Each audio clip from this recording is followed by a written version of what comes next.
Welcome to the Banker Lamp. Please enjoy the video.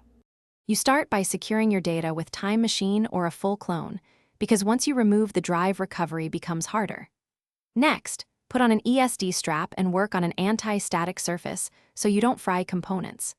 Power off, disconnect all cables, and wait about 60 seconds, then remove the pentalobe screws from the case.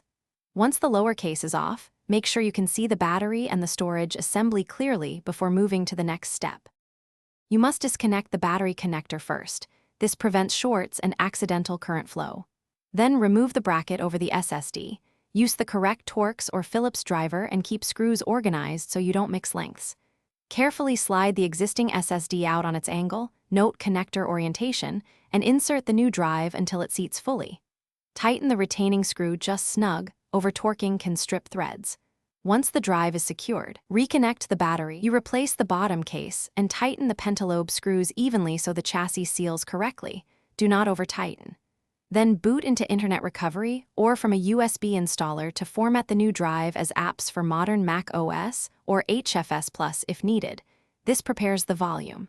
Once formatted, restore your Time Machine backup or clone and let the system rebuild indexes. If the Mac fails to boot, run Apple Diagnostics and double-check SSD seating and battery connector. Loose connections cause most failures. Thanks for watching. If this was helpful, leave a like and consider subscribing. See you next time.